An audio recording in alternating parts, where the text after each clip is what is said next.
Hello, everyone. I am Lakshya A. Agrawal, a PhD student at UC Berkeley Skylab, advised by Professor Matej Zaharia and Professor Dan Klein, and I'm very excited to present to you JEPA, a sample-efficient learning and optimization technique for agents and LLM-based systems.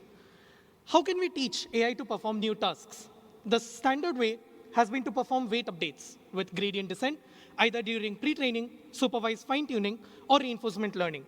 This has proven to be very effective, but it requires a huge number of examples.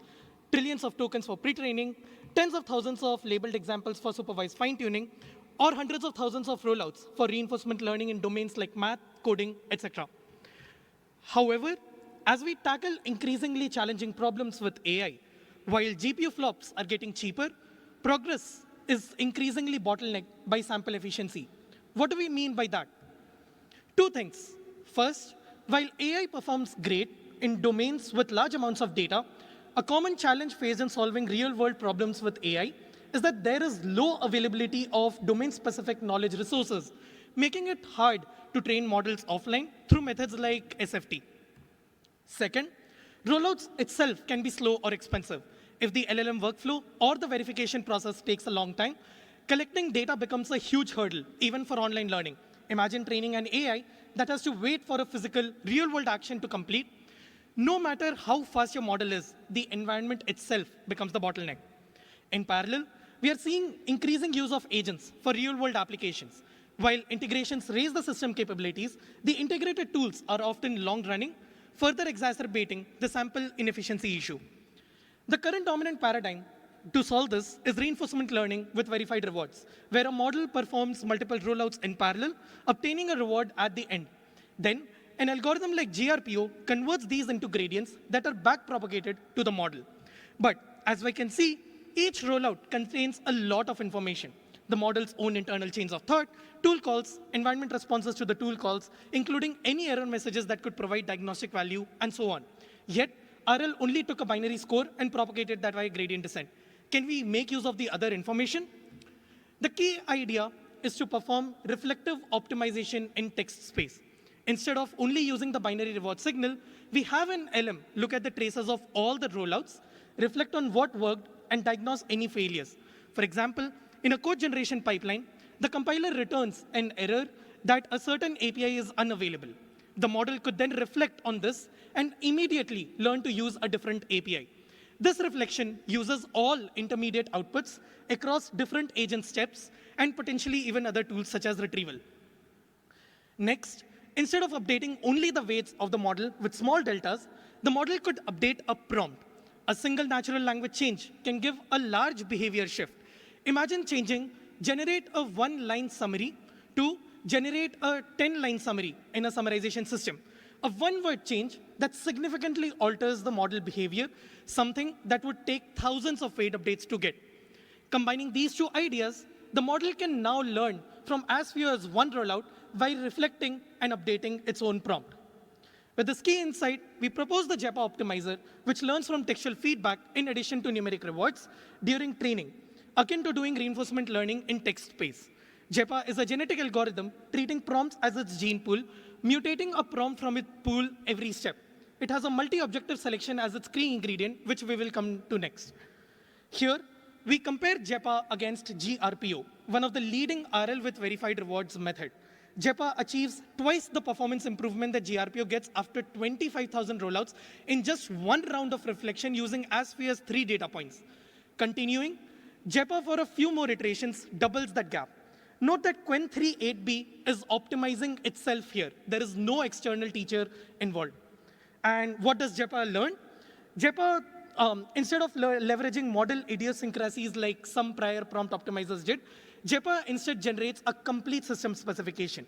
Here, we see the prompt generated by Japa for a multi-hop question-answer system.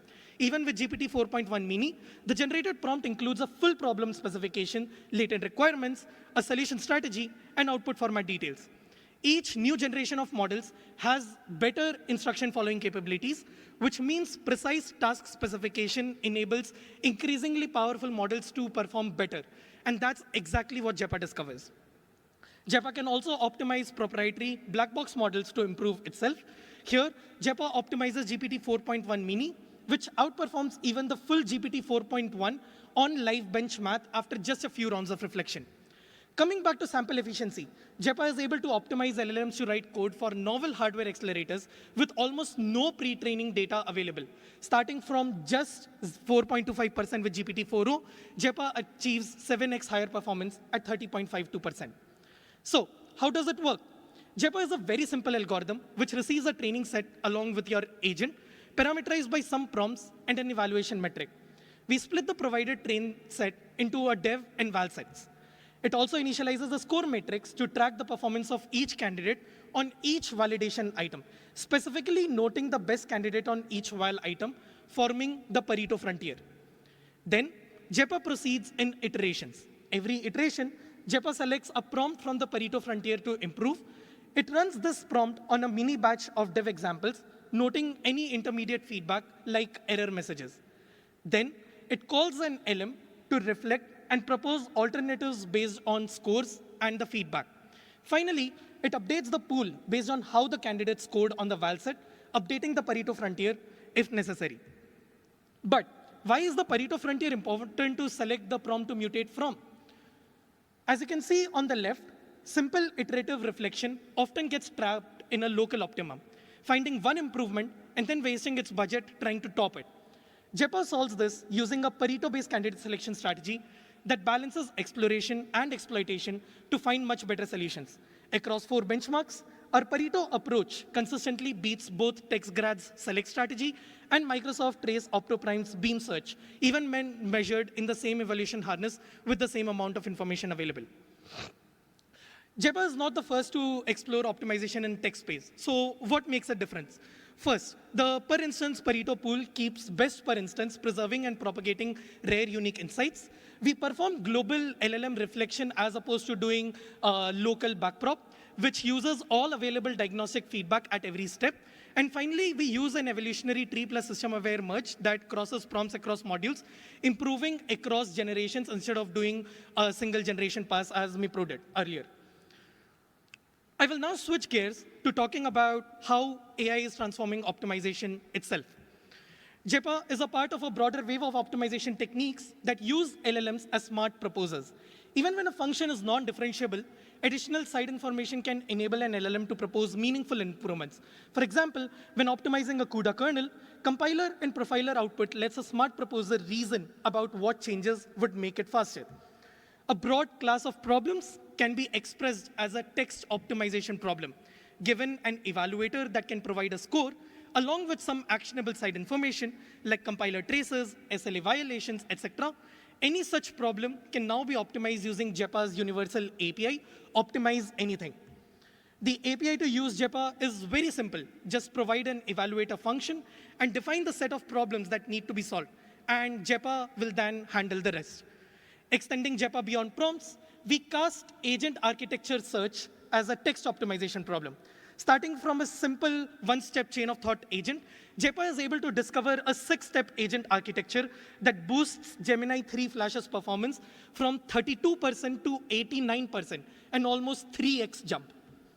It similarly boosts GPT 4.1 Nano's performance by over 20% on the math dataset. Japa can also improve the performance of multimodal VLMs. For example, here, Japa is cutting the OCR error rate by almost 35% across different model scales. Japa works across model scales from 1 billion to the latest frontier models. Here, Japa improves GPT OS's 120 billion to outperform Claude Opus while being 90x cheaper. Notably, the improvement from Japa on Claude is larger than on weaker models. As model capabilities improve, they benefit more from precise task specification, which is often difficult for humans to specify. And that is exactly what Japa discovered here. Japa is now used across various organizations, including startups and enterprises in production. Here, the CEOs of Dropbox and Shopify highlight their Japa usage. And OpenAI recently had a blog post about building self-evolving agents with Japa. Japa is also used across these organizations and has been used as the main methodology in several of these papers. So in summary, Japa can optimize anything representable in text, so don't be afraid to optimize in the text space and bring actionable side information to your problems. Many problems can be framed as optimization, and Japa can use a variety of actionable side information to optimize anything, including prompts, agent harnesses, kernels, numeric parameters, algorithms, and much more. The project is fully open source, so please check it out here. And thank you so much for listening to my talk.